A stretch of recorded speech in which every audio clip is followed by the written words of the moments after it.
welcome back to another video. As promised, I'm back after a couple of weeks and hopefully I can keep this schedule up.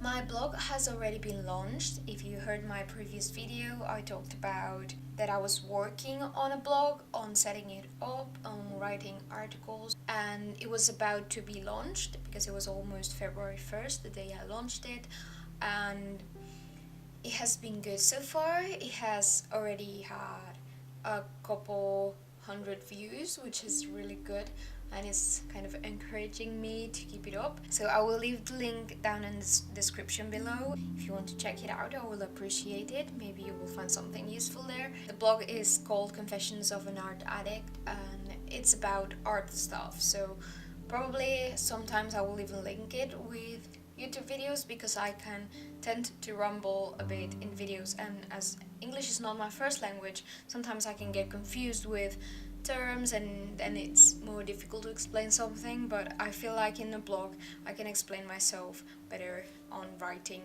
I rumble a bit less. I still rumble, but I think I can get to the point more easily. So if you are looking for art tips and art beginner tips, look it up because you might find something you like there.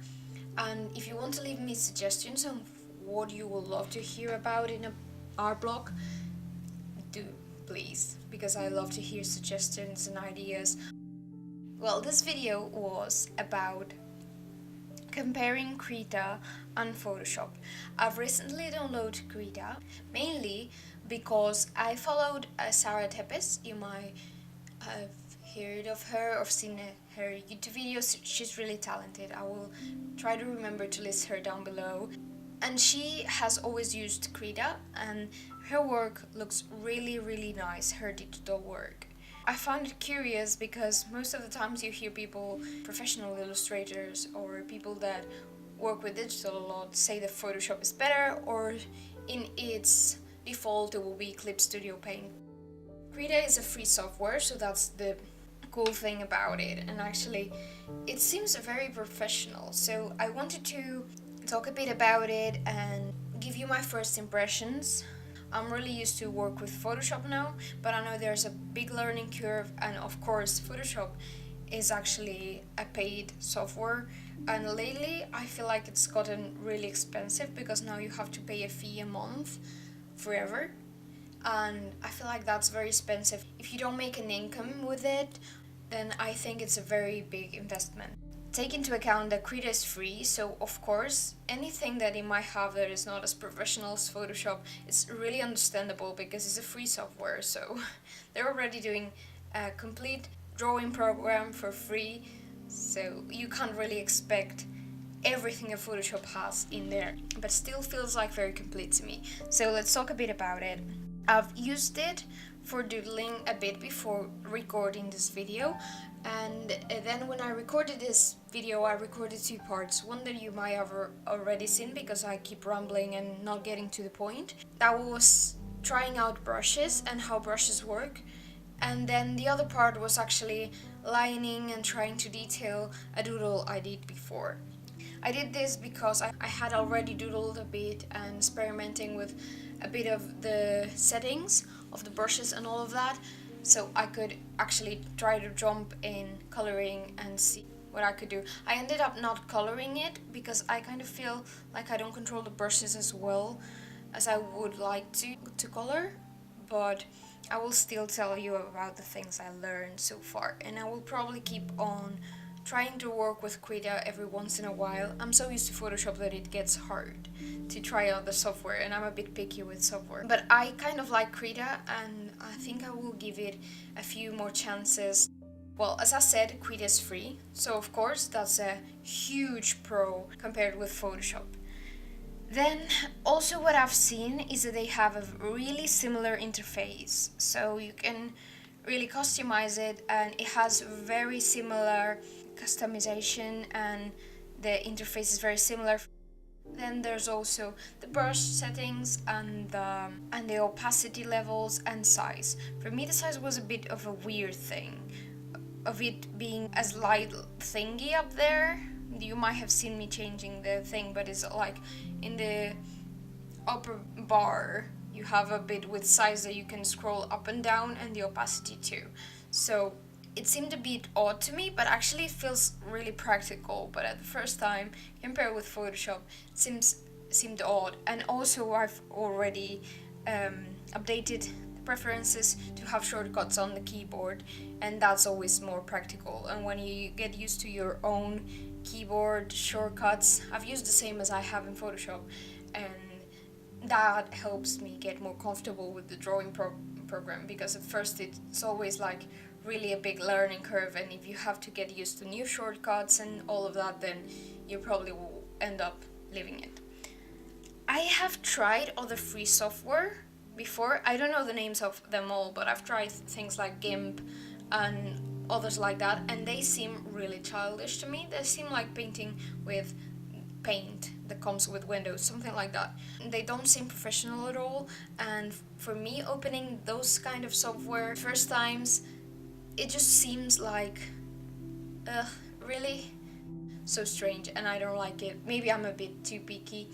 I think Krita is a really good one because it doesn't have that childish environment, that free look that some other software has. Well, then I feel like there's a smaller learning curve than maybe with Photoshop, because it's a software dedicated mainly to paint. It does seem to have options to do comics. I don't remember the other one, but there was another one, and it also had DLSS, camera related options, but I think it seems much more related with drawing than Photoshop, so that always makes it slightly easier to get used to, because you can ignore all the photo edition tools and just focus more on the drawing bit. Also with the brushes, I feel like there's less variety. Correct me if I'm wrong, because I might be, but I've done a quick search and most of the brushes or brush sets seem to be really similar to what Krita already has. I've seen like the samples and the brush types, and they seem really similar to what I have tried on Krita at the beginning. And also I've seen the video by Sarah Tepes, and she seemed to be using the default brushes with, changing some configurations. So that makes me think that maybe there's not that many variations on brushes. I don't know. Correct me if I'm wrong again, because I haven't done a full investigation. I haven't downloaded any brushes yet because I felt like they have a really variety. But of course, that might be just me because I'm starting out with it. But I think this is not a bad thing, having less brush variety, because some people with Photoshop, they keep asking illustrators like, what's your brush? What's your brushes? What brushes do you use? And if they don't have those brushes, they feel like they can't be as good, and that's a huge lie. You can create with any brushes you want. Of course, I feel like you have to search till you find some you're comfortable with, because it took me some time, and now I'm much more confident with working with Photoshop once I have my own brushes I like. They're not my own, but the brushes I've searched through and tried till I find ones I really like. I think that sometimes when you have a less variety, you focus more on painting and less on the brush. So that could be a pro and a con, depending on what you want to do. But still, there's brush sets available out there for free and paid, I guess, too. If you start with Krita, it will be easier to work later with Photoshop because they have a similar interface. So I think that might be a pro if you want to get professional but you don't have the money. So you can just start out with Krita and then work your way up till you can afford Photoshop. I feel like the brush adjustments too seem easier to me to understand than Photoshop. I still haven't had a complete grasp of it in Photoshop either, but I feel like in Krita they can be more understandable and easier to get. Just my feeling too. I feel like the layer modes seem weird. I haven't tried them yet, but I feel like they're really strange compared to what I'm used to in Photoshop. I need to try them more, and I will probably talk further about it if I keep experimenting with Krita. Also, I felt like my Wacom tablet, I have the Intuos one, the small one with no screen. I think like the settings didn't work out. I tried to set it up as I usually would with Photoshop, and with Photoshop it works, but with Krita it didn't work for me. I don't know. I don't think it's completely my fault, but I've tried like the Krita selections, preferences and adjustments, and the Wacom tablet adjustments, and it doesn't seem to work as well as I would like to. Compare with Photoshop, that it was smooth and easier, and if you're not very tech savvy, I think that could be a problem, at least. There's a bonus thing I really like about Krita the first time I opened it, and one is that it opens automatically with two layers, one as the background and second one as a transparent layer where you can work on. And if you have worked with digital, you know that this is a really good thing, because for me in Photoshop I always open one layer and start working in the colored one, because I usually add a color in the background to make it easier for me to paint, and then I realize I'm painting in the background, and I hate it. I hate it so much when that happens, because sometimes I have half of the drawing done and then I have to start it again on a separate layer so I can actually work with it better. Of course there's ways to move it, but it's always like really annoying compared to actually working on another layer, and this was a big plus when I saw it.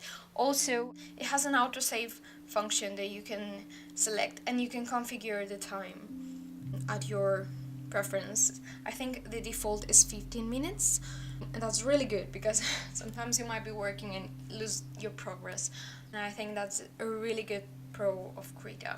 So for now, I've talked more about the pros of Krita, because of course Photoshop has a lot of pros, and Photoshop is a professional software and is really good, but it has a big learning curve, especially if you're not very tech savvy. But I think it's worth learning though, but maybe Krita could be a good option for you, especially if you're beginning and you don't want to spend money.